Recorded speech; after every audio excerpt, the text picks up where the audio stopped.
Well, good afternoon, everybody. It's great to be here with you all as we're in the midst of the fall holy days. And if this is the last time, well, it won't be the last time I see you. The last time I still get to speak to some of you at least. Hopefully you all, as your preparations are happening. I know some people have already left for the feast. And whenever you do leave, I hope everybody does have a safe and wonderful feast kind of coming up. You know, the past year and a half has been arguably a pretty tough time, probably for a lot of people. Probably some of us sitting in this room included, hasn't it? Life already is pretty stressful for a lot of people day in and day out when it comes to it, and when you add a global pandemic that seems like will never end, anxieties that were there before, stumbling blocks that were there before, or even heartbreak that was there before seems to get amplified, doesn't it? And sometimes things that were already very hard becomes even more so. And a world that already is tough to navigate can become even rougher. And when that happens, our stress levels can get ratcheted up to the nth degree, can't they? And it can just become pretty tough to get through things. You know, each and every one of us who are sitting here today likely has something that is a stumbling block in our life. It may be a physical stumbling block. Most likely, though, what I'm really referring to is probably a spiritual stumbling block. Something that is sitting there that might have been hanging over us for a long period of time that's keeping us from achieving our fullness, everywhere we need to be. It's a spring holy day theme, isn't it, where we sit there and we examine ourselves and Passover and days and unleavened bread, but let's not fool ourselves. Stumbling blocks can be there now too, can't they? And I would argue that every one of us, if we want to think about it truly and examine ourselves, has something that's sitting there and keeping us from reaching our full potential. And if you're taking notes, maybe you want to write it down right now, or maybe you don't want to risk your neighbor seeing it and looking over your shoulder, and maybe you just want to think about it. But I would encourage you to think, what is it in my life that right now I need to overcome? Because I would arguably say we probably all have something. If we don't, you're a better person than me, at least, and I'll say that. But we all probably have something right now that's keeping us from being everywhere and everything and everybody we need to be right now. And it's probably something that we need to overcome to truly be the best Christian that we can be, as well as just the best person that we can be as well. It could be physical, it could be spiritual. Honestly, it probably could be both. We are now in the midst of the fall holiday season, though. We had trumpets just this week, and we'll be back here this week then for Atonement, and then many people will be leaving within the week to keep the Feast of Tabernacles in the 8th day. And these fall holy days give us a glimpse and a scene of what is to come, what it is we look forward to, what it is we can attain if we can but overcome as well, isn't it? You know, the book of Revelation at its heart is something we'll spend a lot of time as we go to the feast, I'm sure, and even probably at Atonement this week. We'll read so much in that book because it has at its heart a picture, isn't it? It's a vision. It's full of symbolism. It's full of stories of showing us of God revealing to the prophet John, saying this is what is to come as this book is ending, your life is ending, the last apostle to kind of be alive. He gives them a vision of what is to come and what it is we'll be able to look forward to with the coming kingdom and everything that it is. And we'll sit there and we're going to read scriptures from it as we keep these holy days that put our vision forwards. And it gives us the culmination of his plan, doesn't it?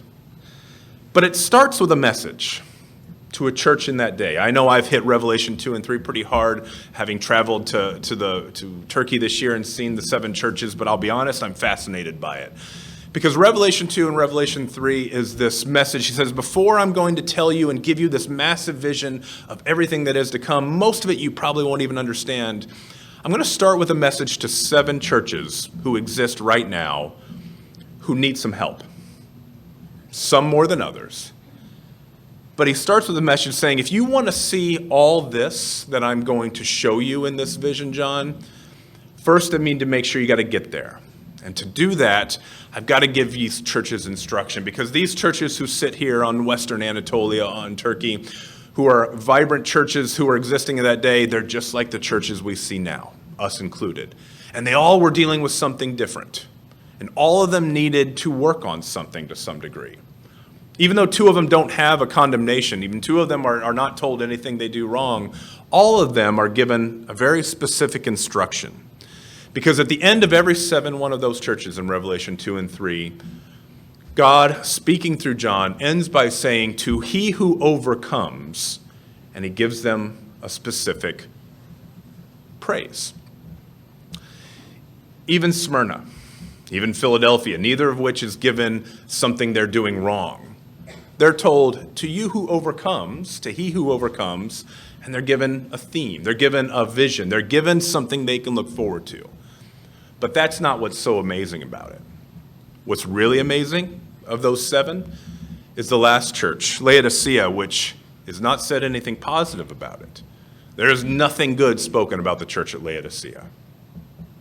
Only a church that thought they were doing great, but he says, you guys are worthless, essentially. I want to spit you out of mouth. I want to vomit you. If you really look in the Greek, it's I want to vomit you out of mouth. This church that has nothing positive is filled with people who sit there and has nothing positive. But at the end, what he tells them, to he who overcomes, they're given the same chance. That's beautiful. That is something we can all take to heart and is amazing. So Revelation is full of all these images. It's full of the symbolism, these visions.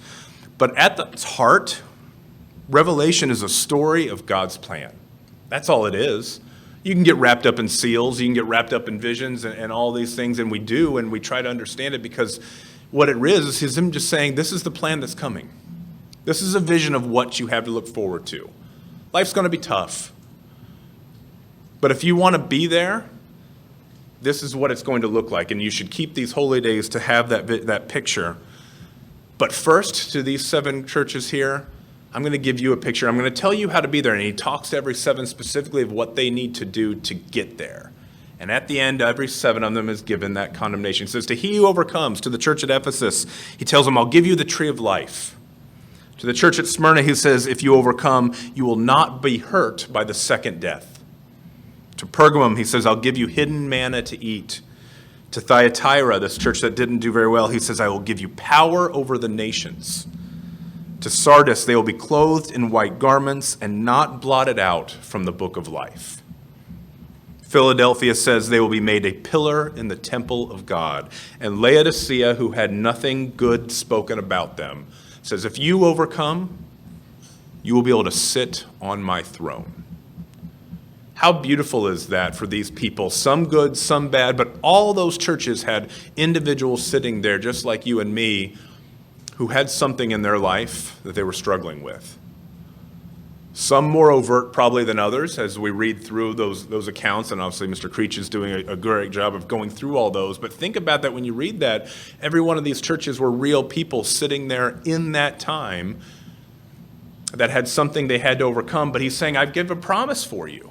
If you do overcome, this is what you'll be given. And all 7 of those condemnations that are given there, are all 7 of those opportunities, are all things right out of the fall holidays, aren't they?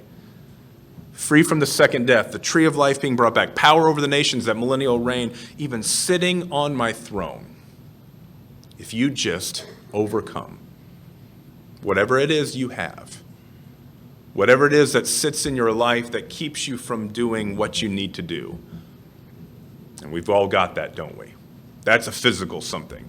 And that's a spiritual something that exists in our life, and that's something we all have to stress with. Revelation 21. So that's the beginning of the book, but at the end, John is given this wonderful vision that we'll see over and over again, but I want to tie the beginning of the book to the end, because like I said, at its heart, all Revelation is, it's the culmination of his plan. It's what is to come. It is the essence, if you will, of this plan that's being offered. And it really culminates really well in Revelation 21.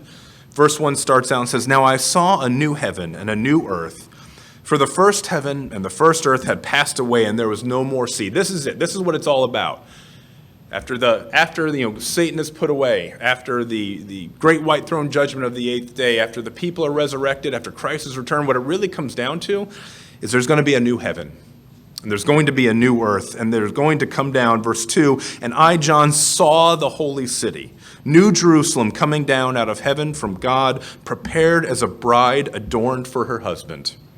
And I heard a loud voice from heaven saying, Behold, the tabernacle of God is with men, and he will dwell with them, and they shall be his people. God himself will be with them and be their God. And God will wipe away every tear from their eyes. There shall be no more death, nor sorrow, nor crying, and there shall be no more pain, for the former things have passed away. How fantastic does that sound right now? That's what it's all about. Despite the seals and everything else, even Revelation 20, which has all this thing's going to happen, that right there is what it's about. That's the culmination. That's the plan.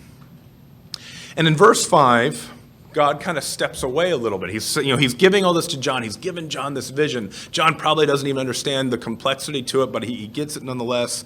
In verse 5, he says, And then he who sat on the throne said, Behold, I make all things new.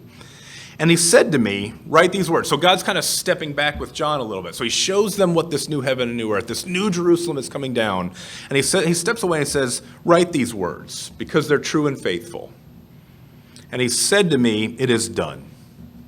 I am the Alpha and the Omega, the beginning and the end. I will give of the fountain of the water of life freely to him. So he's like, write this down, show it, because this is what's coming. And then verse 7. He who overcomes shall inherit all things, and I will be his God, and he shall be my son. That's the franchise right there. That's the line. If you want to sum everything up, you can take that one scripture in Revelation 21:7. To he who overcomes. Whatever it is, if you can beat it, if you can grow, if you can stand up and take it on, we saw those 7 things to he who overcomes, to all those churches. They'll get these little things that says, here it's real simple. He sums them all up in one verse. If you can overcome, you'll inherit all things. Verse 8 says who won't be there. We don't want to be that. We want to be verse 7. If you can just grow, if you can overcome, you'll inherit all things. This vision of this new Jerusalem that is coming, this kingdom that God will be, and I will be their God, and they shall be my people. That's the promise he made in the Old Testament to his people as he tried to bring them out from Egypt. It's coming full circle. If they can just overcome. As we finish the holy days, we're right in the middle. And as we go about with atonement this week and then leave in the coming week to a week and a half as we travel to wherever we are, let's not forget to look at ourselves. It gets so exciting, all the great things we're going to do and all the visions that we're going to look forward to, and that's fantastic. That's what makes this season so awesome. But let's not forget to look at ourselves, to identify what it is that's in our life. Sometimes we don't want to do that. Sometimes we want to push that away because recognizing our own faults, our own stumbling blocks can be messy and it can hurt. And it's like tearing a Band-Aid off over and over and over again. But we won't get to see this if we don't. So whatever it is we have, you and I both, let's make sure we overcome it so that when this day does finally get fulfilled, we're in verse 7, and we too will get to inherit all things.